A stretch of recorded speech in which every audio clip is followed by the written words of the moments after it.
I'm trying to get board members to leave it. And eventually I got like, The mayor's going to be the county executive. let me just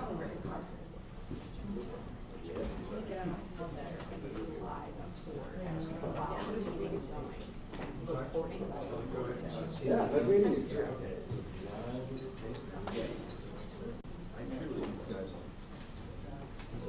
that's meeting. we have like other stuff, like I got the open records request that I was like sitting on, that I hadn't used, that now I can use in this piece because the report came out. It's like they actually come to me when the story's actually. It's not kind of like a year in review of like here's what has happened in the last year. He still won't talk to us, you know, that sort of thing. My senior year was with him for a year and a half. He will talk to me. And I think it's actually probably not turned out this way, but that would actually solidify everything that reported. What time? 6. Tune in, set your DVR.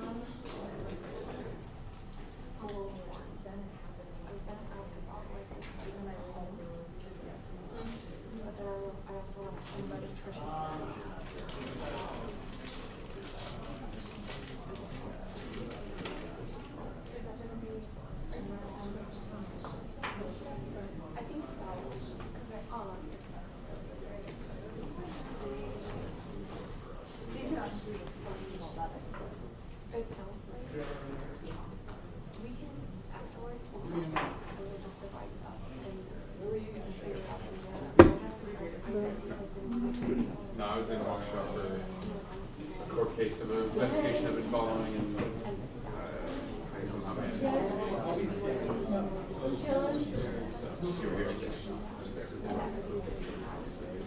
Oh, no, yeah, I'll be back.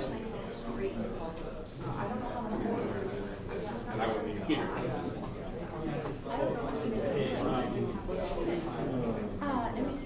Let me see. So you, so the mayor and the county executive definitely have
to 12 victory that ties them with the first place Detroit Lions.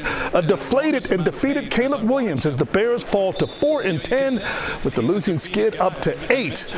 Here's Madison from Minneapolis. It has been a recurring theme for the Bears this season. A big mistake, often a mental error, contributing to the loss. This time it was offensive lineman Doug Kramer failing to report as eligible, costing the Bears a touchdown, something he took full responsibility for after the game. I forgot to report, ran on the field. Clock was running down. We got in the huddle and ran the play. And It's an unacceptable mistake. Do you feel like the effort's still there? Yeah, they need to be there. We get paid a lot of money to go do this job, and we're just not getting it done. We got to be better overall, just all of us, players, coaches. And then from there, we got to find ways to win the game. And there's no time for the Bears to wallow in their 8th straight loss. They have back-to-back short weeks coming up, playing the Lions on Sunday and then the Seahawks the following Thursday. Covering the Bears in Minneapolis, Madison, CBS News, Chicago. Chicago radio legend Chuck Swirsky honored in Toronto for his years of calling Raptor games. Lonzo Ball dialed in on this lob to Taylor Horton-Tucker for the reverse jam. The Bulls sharing the sugar all night. Josh Giddey finds Kobe White on the fast break. Giddey had a near triple-double, but he gets tangled up on this closeout and twists his right ankle. He had to be helped off the court. We'll monitor that situation. 6 Bulls in double figures as they hang on to beat the Raptors 122-121. Winter Classic preps are underway at Wrigley. The world's largest mobile refrigeration unit will transform the diamond-turned football field into an NHL hockey rink. The truck pumps about 3,000 gallons of a coolant into the ballpark to create the ideal 22-degree ice temperature. League officials ensure the surface will be up to snuff in regards to safety standards for the Blues and Blackhawks on New Year's Eve. We have our number of days that we know we've got to build the rink, and then once we get into the ice making time, probably Friday evening, we'll start making ice. We have enough time set aside for that through the holidays, and our goal is to be done, probably on the 28th before we start having some skates on the 29th. Obviously, the older iconic buildings present challenges for us, not as roomy as a football stadium, but for me at least, so cool to be here in these old iconic stadiums. Can't wait to get started. And that rink is going to stay down for the Frozen Confines College games coming up on January 3rd and 4th. I'm Ryan Baker. That'll do it for your morning sports. Have a terrific Tuesday, everybody. I'm meteorologist Ed Curran. We have seen some very warm temperatures recently, from the mid-50s to the low 50s yesterday, and today we'll top out right around 40 degrees or so. Plenty of clouds around, but some sunshine between the clouds, making for a pretty day from time to time. And it's even though colder, it's really a seasonable temperature. We ought to come in around 36 this time of year, and we'll be at 40 degrees for today. But these temps keep coming down, and as we get later in the week, we'll see temperatures that actually come in below the norm. And we'll start with tomorrow, when we have temperatures that are only in the 30s. Again, seasonable temperatures, but colder than today. And that colder trend continues as we head toward the weekend. Now, a shot of snow comes through tonight. It starts after midnight, works its way down from the north and comes through the city, and will lay down a coating of snow to maybe as much as an inch to the north, and hardly anything at all as you get to the south. So that comes through, but it comes through at a bad time of day. Now, this is 4 a.m. It's laying down some snow, could have a minor accumulation, but could give you some slick spots with the cold temperatures and that snow coming down. So 40 degrees today and 34 on Wednesday, the snow overnight, and then 33 Thursday, and going into Friday, we can see more snow come down as well. Friday's high right around freezing, and Saturday winter arrives to 29 degrees. Sunday, there's a Bears home game. We'll see 30 degrees with partly cloudy skies, and then a nice warm up to a temperature that's perfectly normal for this time of year. On Monday, mostly cloudy, but 36 degrees.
afternoon. Again, about a 15-minute delay here, according to the city, as we are waiting for Police Chief Shon to arrive.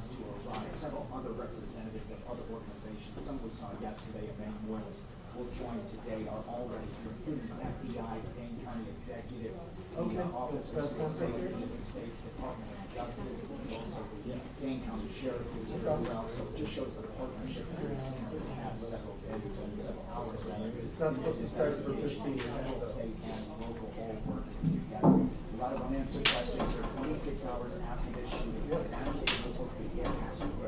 This briefing should start at about 1:15. The main question right now we want to confirm is the victim's identification. We know there's official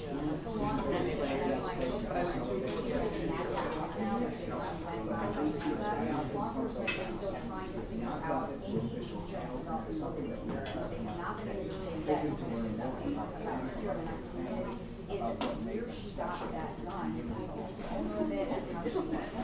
We're also going to learn more about those who were injured. Learn today that 3 of those injured 6 were moved to UW charged and they're continuing treatment. Students were treated for minor injuries yesterday in the hospital. But as of the last update, that was ending at about 9 p.m. yesterday. That last update was there were still 2 people in critical condition with what was being said at the time for life-threatening injuries. Another factor that they want to look into is the shooter's motive. Obviously, there's a question that may never be answered. The shooter is dead, died on the way to the hospital. That 15-year-old Natalie Rupnow. But they will be looking at some of the social media presence and online posting. There have been a lot of rumors of the past 24 hours. It always happens after shootings like this. And police are trying to work through what is true and what is not. Those are some of the questions we also ask them.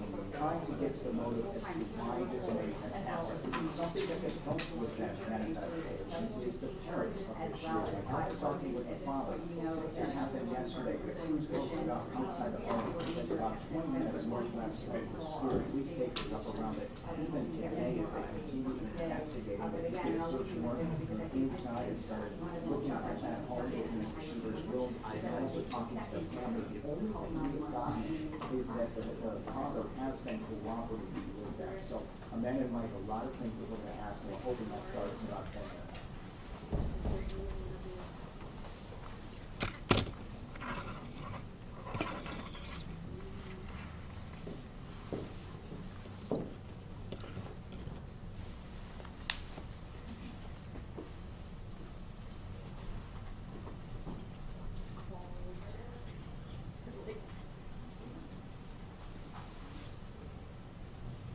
That's right, and one of the questions that they will have to answer is if those are not true or if they cannot confirm them, what they are looking into. It's always important when the social media rumors come, even if they don't have answers, to say that this is not something we think is true. And even yesterday, the police chief said, if you're not sharing any information that's coming from this room, you should stop and think about what you're sharing. And he was talking specifically about all of those officials up behind us that are giving official information, confirming information.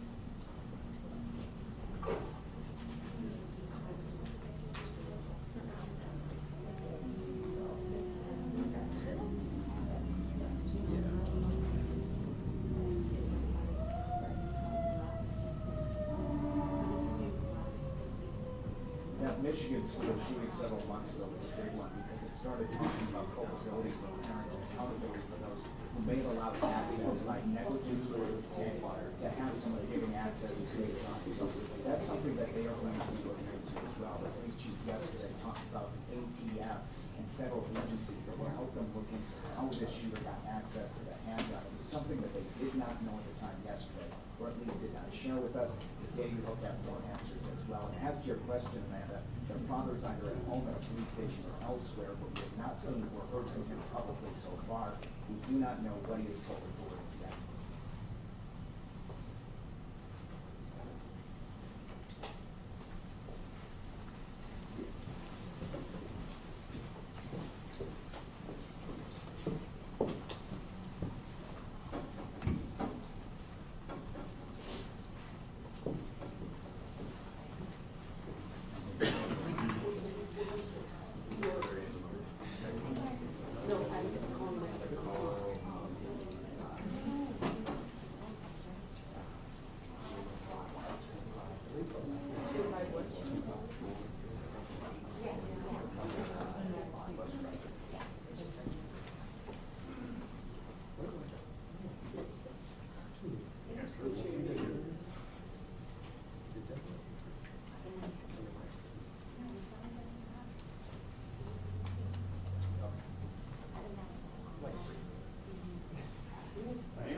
Payback's transmission.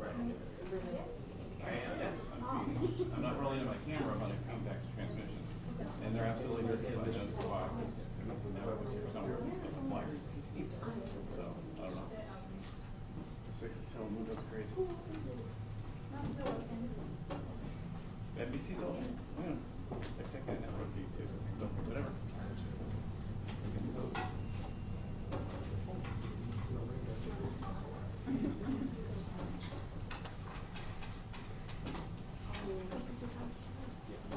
Mic check 1 2 3 4 5. This mic is going to turn off until the questions start because I don't want you guys to really type it into the press conference. Okay, it's going to turn off.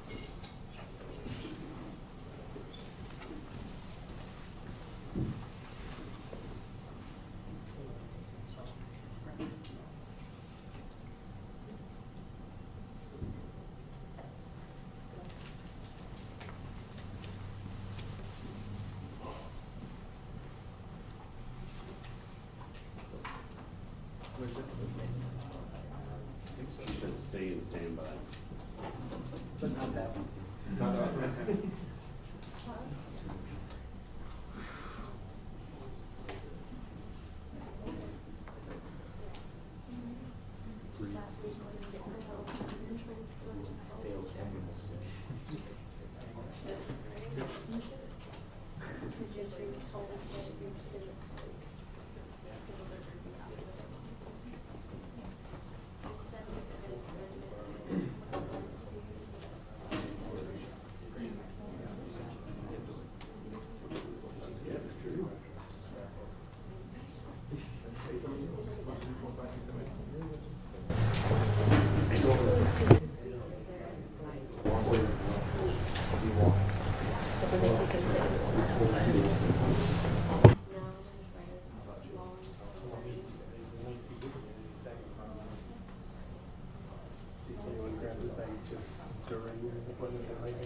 Very slowly. And then eat the whole bag. 1000%.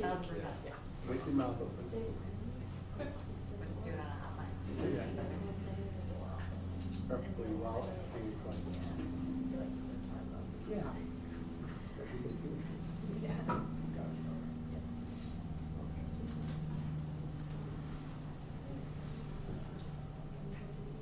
I think you ran to the bathroom. We didn't send him here.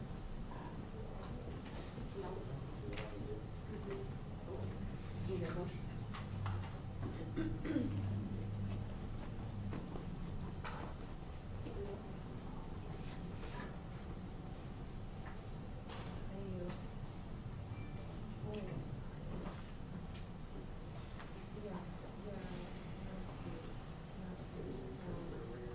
So we're gonna have once we show you on the footage. So 310, that's already reviewed and it should say Ian Neighbor, something, 310, and then we've got it right after that. Yeah, it should come after that.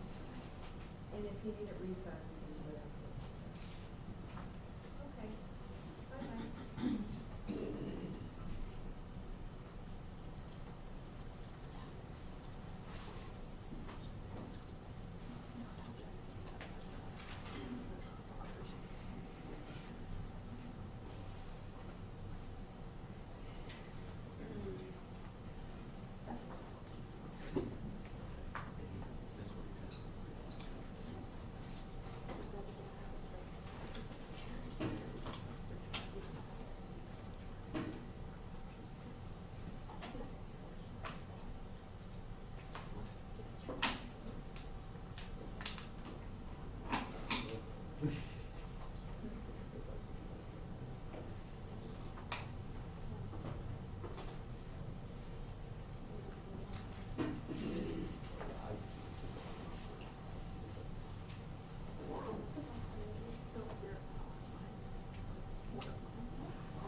right, it's all happening. They're coming out here in 1 minute. So Chief Barnes is going to come out and give an update.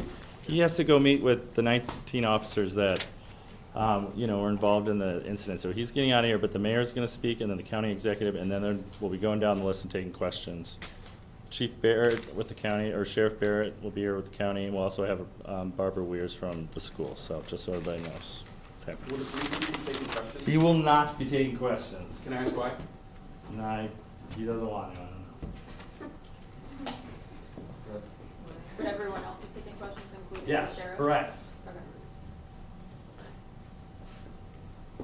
So when you say down the list, you mean down? Yeah, I got a list right here, and go down like we did yesterday. So thank you.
You are receiving.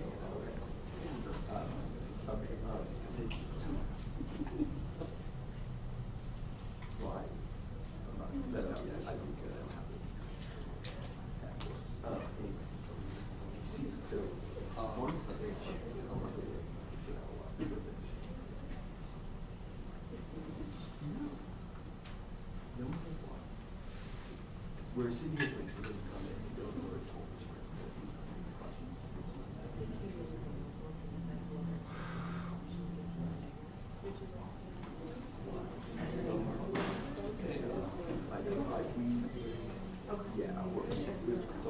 questions. Walking over now.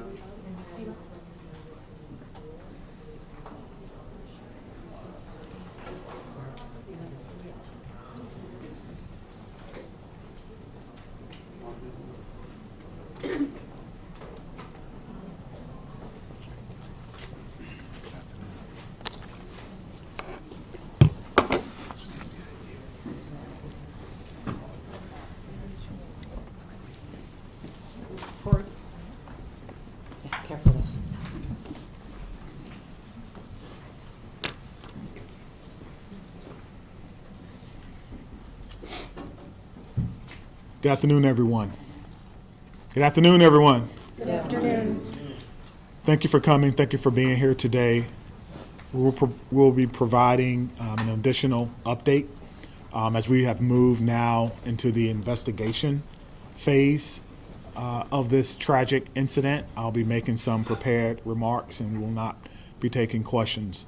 My name is Chief Shon Barnes, SHONBARNES, and I'm the Chief of Police for the Madison Police Department.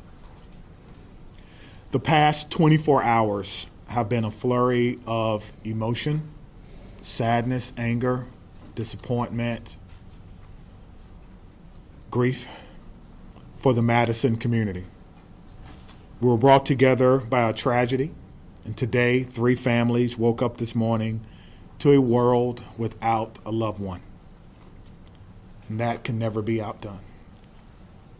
In the midst of this tragedy, our community has come together in an incredible demonstration of support from Madison and indeed the state of Wisconsin and our nation. I cannot express enough gratitude to the many emergency response agencies who provided direct support to the Madison Police Department. We could not be standing here today without the men and women of law enforcement. Specifically, the Madison Fire Department, surrounding EMS agencies, Dane County Sheriff's Office, Monona PD, Oregon PD, the University of Wisconsin Police Department, the ATF, the FBI, Fitchburg Police Department, and Cottage Grove.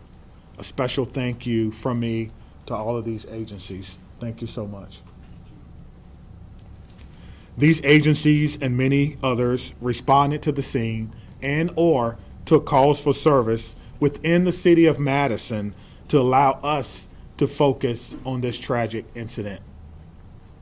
Student reunification with their loved ones could not have happened as swiftly as it did without the assistance of SSM Health Dean Medical Clinic, as well as the Quick Trip.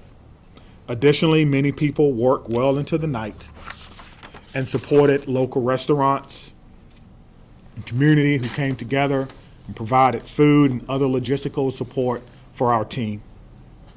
Yesterday, we came together as one team, as one Madison, as one country, and we should feel incredibly proud about our response. I'll be providing some updates at this time, but before I do that, I'd like to provide an important clarification. Yesterday, after looking at the computer-aided dispatch system, it seems as if a call came from a second grader. It actually read, the call came from a second grade teacher. That was a mistake. That's my responsibility, and I apologize, and I clarify that today. It did not come from a second grader. It read second grade teacher. I will also be providing several investigative updates from the 8 p.m. briefing from last night. The Madison Police Department is committed to transparency and will continue to release information that can be used to improve public safety. This must be balanced against our commitment to the victims of this horrific crime and the need to do a thorough and complete investigation. As a result, I recognize many of you may have questions that I cannot answer at this time. I ask for you to keep the victims in your mind and respect their right to a thorough investigation. I also will not be taking questions at the conclusion of this press conference, but your pre-submitted questions serve as the basis for updates that we're providing for you this afternoon. If your question is not answered, it is due to an ongoing investigation. Okay. We know a document has been widely shared on social media. At this time, we cannot verify its authenticity. We have detectives working today to determine where this document originated and who actually shared it online. At this time, we cannot verify the document. We ask that you not share the document or spread any information that may be false. Our department will provide an update on this document when we can. There are always signs of a school shooting before it occurred. Some of you have reached out about Rupnow's social media activity prior to yesterday's shooting. We're looking into her online activity. We're asking anyone who knew her or who may have insights into her feelings leading up to yesterday to please contact the Madison Area Crime Stoppers. Again, anyone who may have known her or knew what she was feeling or going through at that time, please direct those inquiries to Madison Area Crime Stoppers.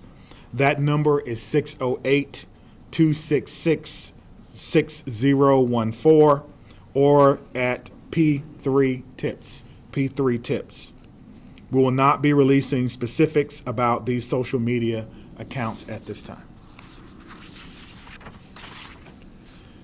Identifying a motive is our top priority, but at this time, it appears that the motive was a combination of factors. Again, we cannot share that information at this time because we do not want to jeopardize the investigation and those who are currently cooperating with us. All patient status remain unchanged. The 911 calls are the record of the 911 Communications Center, and their standing operating procedure is not to release documents in open and active investigations. Again, we are working to authenticate the documents that you see online that some are referring to as a manifesto. And as soon as we do that, we will let you know. Now, the process for doing that is looking at original documents that may have been taken from the suspect's home, looking at information that may be on laptops or on computer to determine if this document originated from our suspect. Any disciplinary records would be under the purview of the school. Some of you have asked whether or not she was troubled or whether or not she was troubled at school. We do not have those records. We're not the proprietor of those. On the question of bullying, we're talking to students to understand whether bullying was one of those multiple factors that I mentioned earlier. Some have asked if people were specifically targeted.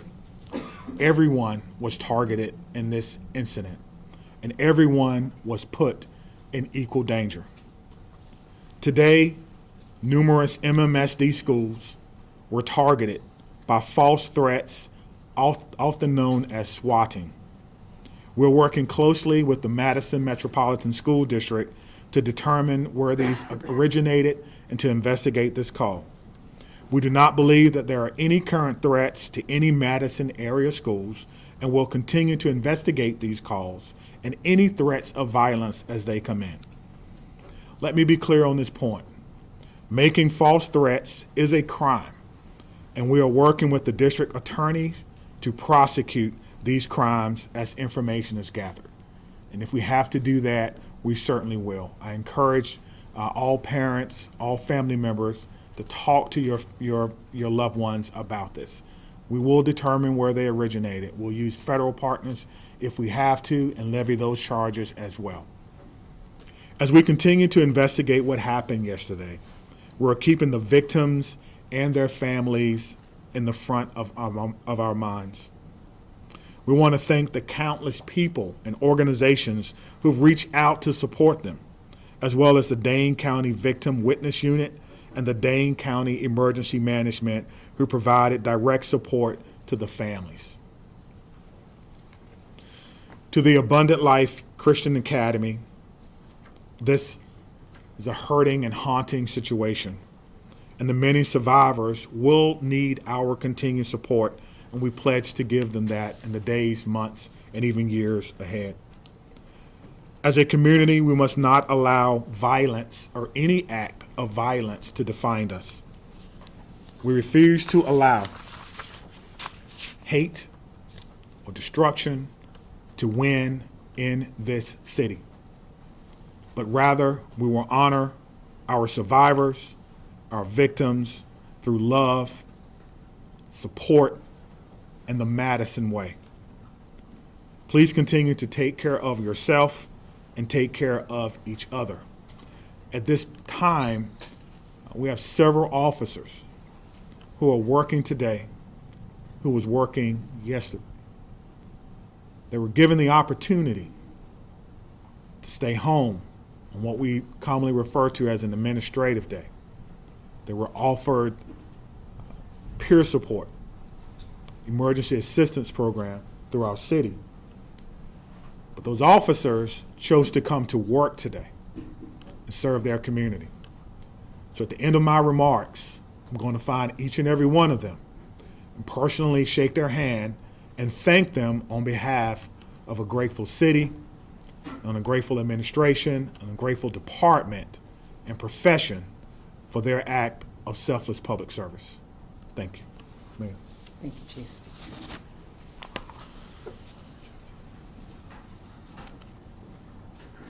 I want to start where the chief ended, which is just asking everyone in this room and within the sound of my voice to take a minute. It's been an incredibly difficult 24 plus hours at this point in time. And we're all human. including each and every one of you in the media who is covering this really tragic event. Please remember that you're human and take care of yourselves. We all need to do that. Drink water. Take a moment. Access whatever mental health resources you need. Because that's our job now, is to take care of ourselves so we can take care of each other and our community. Yesterday, the Madison community experienced a terrible and traumatic event. If there's any positive in it, it's that the educators at Abundant Life, our local law enforcement and first responders, and our community partners were prepared to respond. They acted without hesitation to protect our children, and I'm grateful and humbled by their actions. It's a day that I hoped never would come to our city, but like so many other communities, here we are. We will never be the same, but we will get through this together. I want to ask again that everyone, please respect the privacy of the victims, their families, and those in the Abundant Life community. Right now, our full focus is on caring for those impacted. First and foremost, the victims and their families, the Abundant Life students and educators, our first responders, the students and educators across the city who woke up this morning and went into a school building not knowing if they would come home tonight. The incredible bravery of that act. I think all of our students and educators are feeling scared and vulnerable right now. We are also trying to care for our whole community because I believe we are all fearful and grieving and impacted. The City of Madison is working closely with Dane County, with community partners, with state and federal government resources to provide support and counseling to all those affected. I want to direct folks to a new city resource website that's available at cityofmadison.com/resources, which includes trauma-informed community resources, updates, community mental health resources, and information about vigils, other public events, and where folks can donate to support the Abundant Life families in our community. I want to highlight two things that are also on that website, and once again, that website is cityofmadison.com/resources. If you wish to support the families, the request is that come in the form of financial support through a site set up by the United Way of Dane County. You can visit unitedwaydanecounty.org, or you can text HELP for ALCS to 40403. Again, that's HELP numeral 4 ALCS to 40403. The community is also invited to a vigil tonight by the Vel Phillips statue at the Capitol at 6 p.m. Again, that's at the Capitol building by the Vel Phillips statue at 6 p.m. I would ask that everyone, and particularly the folks in this room, please avoid spreading misinformation, particularly via social media. Please vet what you share, even if your wish to share is well-intentioned. There is so much that we do not know at this point, and we have to allow law enforcement the time and space for a careful and methodological investigation. Let them do their jobs. And above all, please respect the victims, respect the families, respect the school community, particularly on social media. I want to say a huge thank you again to all of our partners and those across the country who have reached out offering support and well wishes, including President Biden, who I talked to yesterday, Senator Baldwin, who I talked to yesterday, Congressman Pocan, Governor Evers, who called, and many others at every level of government and all across our community. I want to thank most particularly our first responders and everyone who mobilized yesterday to help. Certainly Madison Police Department and the many law enforcement agencies that were mobilized, the Madison Fire Department, the Sheriff, the State Patrol, the FBI, the ATF. I want to thank our hospitals that cared for the victims and the medical staff there. I want to thank Dane County, in particular, Emergency Management and the Victim Services Unit. They have been incredible. I want to thank SSM Health and the Dean Clinic. They, without hesitation, made their facility available to us. They canceled all appointments. They rearranged the facility. They put their staff at our disposal to make sure that the Abundant Life families could be reunited with their students. I couldn't be more grateful to them. I want to thank the United Way, both for setting up the donation site and for mobilizing resources across our community. I want to thank the Red Cross and the Salvation Army, the religious leaders who came to their unification site yesterday from across our community, and all of the community organizations and businesses that donated food and resources to the families and are still now offering support for our community. There are so many people who have offered support, resources, help, and well wishes, and we are grateful to every single one of them. I want to end where I started, which is centering our collective humanity. We all have to take care of ourselves so that we can take care of each other and our community. Whatever your belief or tradition is, I would ask that you find a way today, tomorrow, in the coming weeks, months, and years to be kind, to give grace, and to find ways, big or small, to help make our community a safer place for all of our children. Thank you, and I'll turn the podium to the county executive. Sorry, before you go, can you introduce Will he answer a yourself? question? No, Oh, I'm sorry. yourself. I'm sorry, I forget that you're not a local. My name is Satya Rhodes Conway. I'm the mayor of Madison. That's S-A-T-Y-A, last name R-H-O-D-E-S-C-O-N-W-A-Y. Satya Rhodes Conway, mayor of Madison, Wisconsin. Thank you. Good afternoon, everyone. I'm County Executive Melissa Agard, M-E-L-I-S-S-A, A-G-A-R-D. It's unfortunate that we are still having to navigate this absolutely horrific situation in our community. I come before you today as a community leader, as a mom, as a fellow Dane County resident, and like many of you, someone who is continuing to process what unfolded yesterday at Abundant Life Christian School and across our community. My heart aches for the students and families and teachers and the first responders at all levels, from the 911 officers to the folks that are at our coroner's office.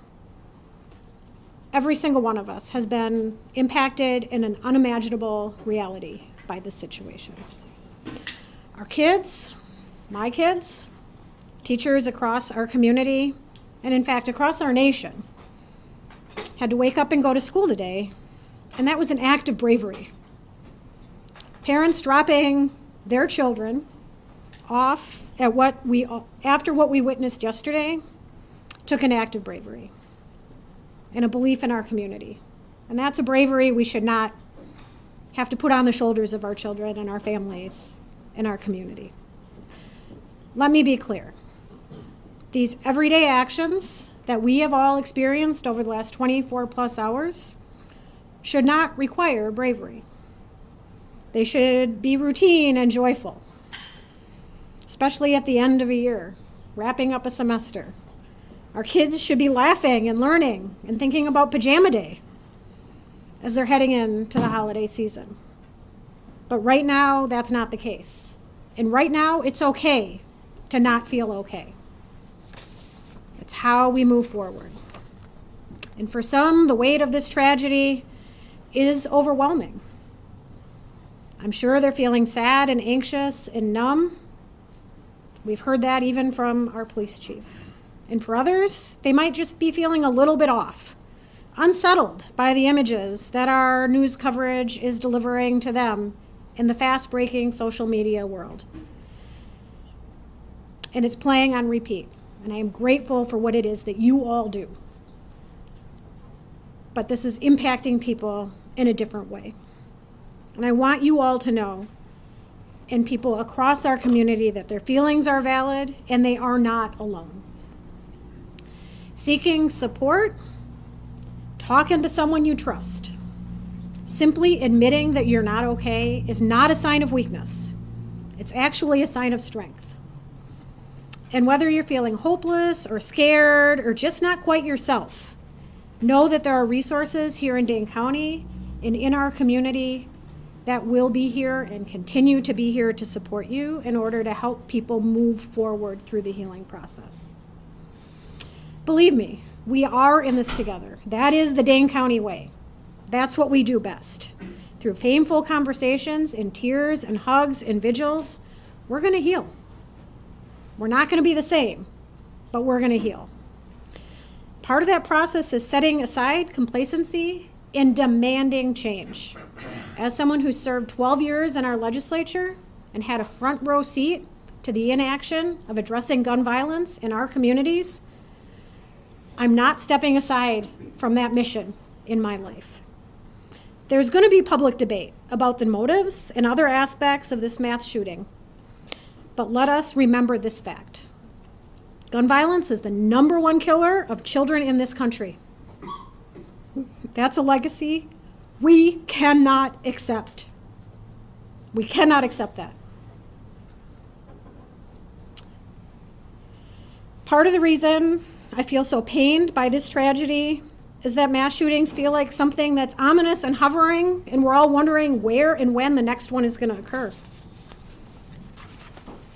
And guess what? It happened here. It happened right here. And I am so proud of the folks that I work with at the county and that the mayor works with in the city and our partners at the federal, state, and local level, and how it is that we've stepped up and responded to support people. Could we do better? Could we do different? I am sure. But did we do well? I am proud of the work that has been done in this community over the last 24 hours. And I assure you all today that we are going to continue to work like hell to stop future tragedies and to support our community that has been harmed by these actions. And for anyone that's out there listening, anywhere in this amazing world that we live, whether you're grieving or you're scared or you're angry or you're unsure or you're curious, take care of yourself, take care of the people who you love and whose lives you touch. Talk to someone, anyone. If you're not comfortable calling a number, there is someone in your life you can reach out to. No one is alone through this. We are strong in Dane County, and together we're going to get through this. And I know that there are questions that we all want answers to. And I am hopeful that we will have those answers sooner than longer. But please give us the time to do this right so that we can learn how to prevent this from happening in the future and support those that have been most impacted in our community. We are doing everything in our power at all levels in a collaborative way to prevent this type of pain from ever happening again in our community. Can I assure that? No, but we are going to work as best as we can to that end. So thank you to each of you for carrying these stories, for taking care of yourselves, and for delivering these messages to the people in our community that just want one more piece of information. Thank you for being here. Thank you. All right. The county executive and I will take some questions. We obviously cannot answer questions about the investigation, but happy to take others, and we'll turn to Dylan. Sure. Lucas from the State Journal. Just for the county executive, as a former lawmaker, can you just talk generally about what the laws are in Wisconsin in terms of children's access to guns? Our laws in Wisconsin are far too lax when it comes to access of guns by children. And I do believe that we should have safe storage laws. We should have background checks. We should have red flag bills. We should be providing adequate support for everyone in our community when it comes to behavioral health. People should not be waiting when they raise their hand and ask for help. And there should not be stigma surrounding people who are asking for that help. Our schools should be adequately funded. Our Department of Justice has an Office of School Safety. They don't have enough resources, and that is on the legislature. There is a lot of action that can be taken in the Wisconsin State Capitol, but this is a conversation that needs to happen from coast to coast. We need partners in our federal government to also address this, because states have borders and people can cross them. Okay, Maddie from WIC.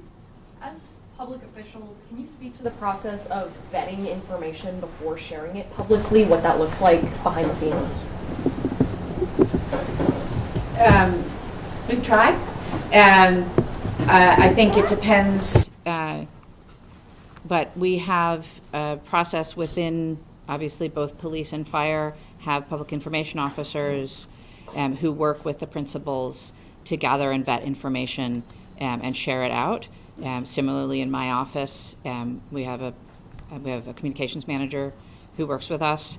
In terms of the investigation, I can't really speak to that process, but there is a process within law enforcement to decide what information can be shared that won't jeopardize investigation, and then to do our best to verify information before we're sharing it publicly. Obviously, in an event like this, there is a lot of chaos, and it can be difficult to parse out where information is coming from and how accurate it is at any given time. And so in a developing scene, sometimes we will share information that's not 100% correct. But as you've seen already, the chief comes back and tries to give out the best information we can and correct any mistakes. Scott, do you have anything? Do either of you believe that there ought to be charges brought against the parents or anyone else involved in this incident? I think it's far too early to comment on that. As the investigation proceeds, I think law enforcement will take the steps necessary, but we don't know nearly enough yet. Cody, do you have a question? Okay, Madison. Seeing as Police Chief Shon Barnes is not here, maybe somebody else who is here with law enforcement can speak to this. He mentioned yesterday that the family or the father seems to be cooperating. If you drive past the house that they were searching, it doesn't look like the home of somebody who is cooperating. So maybe can you explain to an untrained eye the state and the condition of the home and the manner of which it is in at the moment? Anyone here that can speak to that? Sorry, we'll have to follow up on that for you. Chloe? I'm not sure if anyone is able to speak to this, but I know Chief Barnes kind of briefly mentioned that students are talking about if the suspect is, talking or was bullied. Is there anyone that can speak to that right now? Students are coming forward at this time and sharing what they saw and heard from school yesterday or their relationship with the student. So I think broadly, at this point in time, it's a very active investigation. You heard the chief ask folks who want to share any information that they may have to share that via Crime Stalkers, and I would echo that if anybody has information that's relevant to the investigation, to please share it through Crime Stalkers. I think today is going to be a very difficult day for all of our students in Madison. I know that our schools and teachers are doing their best to support kids. And I think the county exec has kids, as I do not, so she may know more about that. So I do have a son in our Madison schools, and it was hard for him to get up and go to school today. And then the school was locked down because many schools in Madison area were locked down due to swatting. And that was triggering not only to him and his peers, but to family members and educators. And the world that our kids are in now is very different than the one I grew up in. They have access to social media and digital communication in the palm of their hands. And they are oftentimes sharing information that has no source. It is our jobs as adults and as folks on the front lines to remind them that nothing is valid that they are sharing at this point in time, but to be there as they continue to process this. Again, my message to my son and to his friends and to other families that have been reaching out is if you do feel that you have any information, if you feel like it might be something that would be helpful and you're not quite sure, you should still call Crime Stoppers. The smallest piece of information could be the last piece of information that we need. So don't second guess yourself. Please reach out to Crime Stoppers. Parents, support your children through this as they are navigating. It is a very confusing path for them, and my kids seem to know more than I do right now as this is going on because of the fact that that digital device is in their hands. And we need to help them know that they should be putting that down and slowing their worlds down as we're navigating our way through this. Thank you.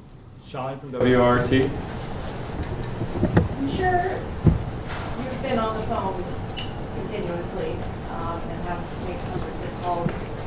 Could you talk about any conversations you've had with other MMSD or other schools in the area?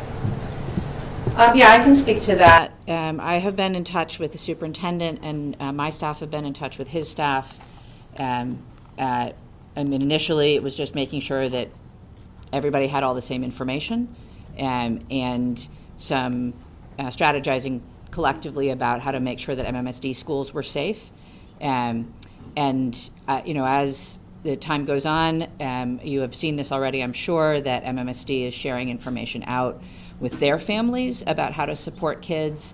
They've shared information out with their faculty and staff about how to support kids going forward.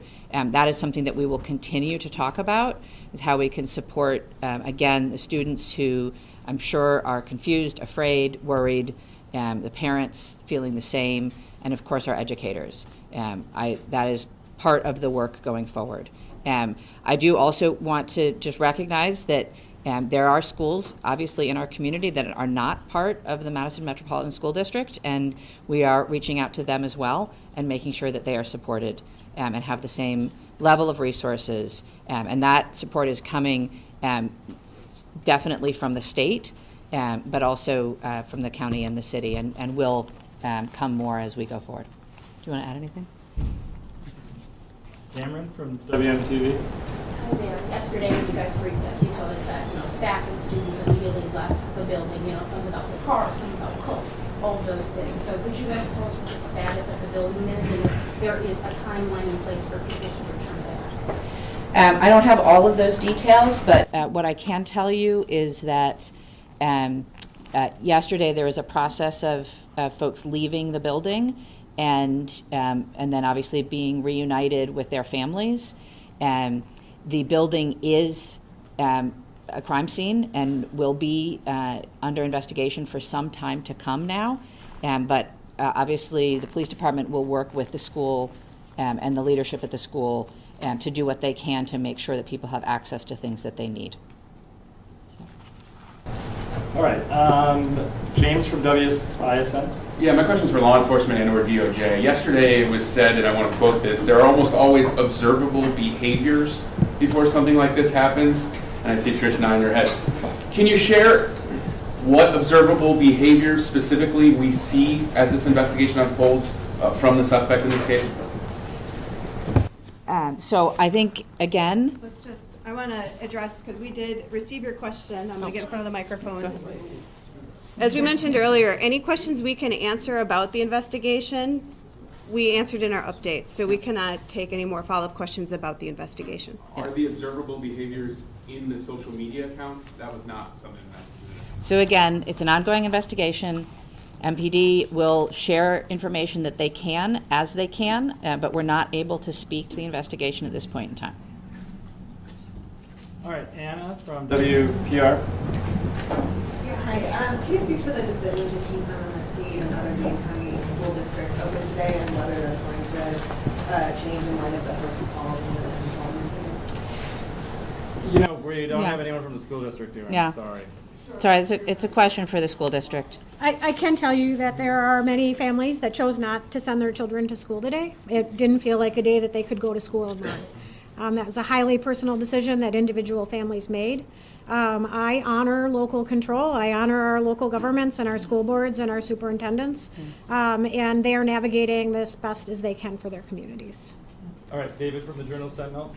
Hey, thanks for taking my question. I wanted to ask about a timeline or any further information you give on the victims of this incident and kind of if there's any timeline for what might be released. I'm not aware of a timeline at this point in time. Thank you.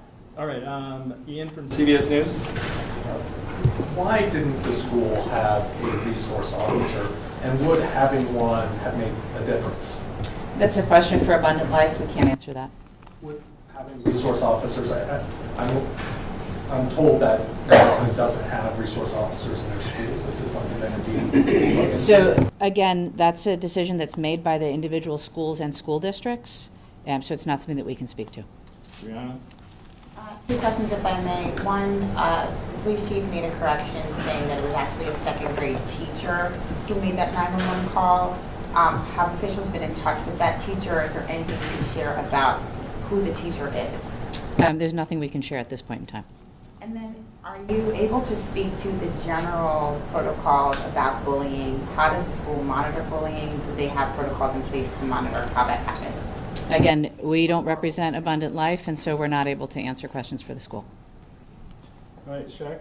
Is anyone from Abundant Life able to speak, or she just walked out? She just had Okay, okay, we gotta wrap it up here. So we'll go. Well, Mayor Conway, are you able to just say? I mean, right now we know the victims as students and teachers, nothing more. Can you just speak a little bit more to that? I understand you're trying to respect their privacy, but can you speak a little bit more to the personality? Were they engaged in sports? Were they beloved by the community? I'm sorry, we can't share anything more at this time. And it's Rhodes, Conway? Yeah. We really can't share that. Okay, so Adam from CBS 58. Sure. So it's been 27 hours now. Why can't we share the identities of the victims? It is my first priority, and I believe the priority of many of us here, to respect their privacy and their timeline. These are folks that have been deeply impacted by trauma and are grieving.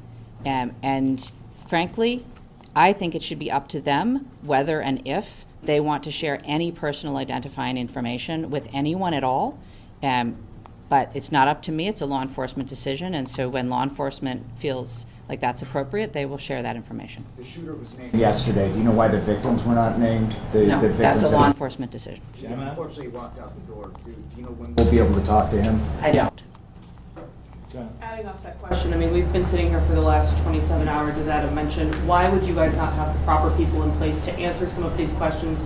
You guys, including the fire chief, have sat here and tried to say that you want to dispel rumors on social media. You want to make sure that you're giving factual information. We're asking questions that have been circulating on social media, including rumors about the victims. Why not provide clarification and actually have people here to answer those questions to set the record straight? I don't know how many times I can say this. We will share good factual information when we can. None of you is obliged to stay here. You're free to leave. You don't have to be sitting in this room if you don't want to. We will share information when we can. It's very important that that information be as factual as possible. All right, I'm going to say this and then we're done. It is absolutely none of y'all's business who was harmed in this incident. Please have some human decency and respect for the people who lost loved ones or were injured themselves or whose children were injured. Just have some human decency, folks. Leave them alone. Let them grieve. Let them recover. Let them heal. Don't feed off their pain. We'll share what we can when we can, and not before that. Thank you. Is there another briefing scheduled? There's not. Thank you, ma'am. Why didn't you allow me to ask the question? I didn't. The mayor does what she wants. No, but you actually heard the question and you didn't think it was Right. okay. I promised to speak to the good people that live against the guns. But we don't have one. I got one. Well, the mayor makes her own decision. No, you made the decision for the mayor because you heard the question and you didn't think it was okay.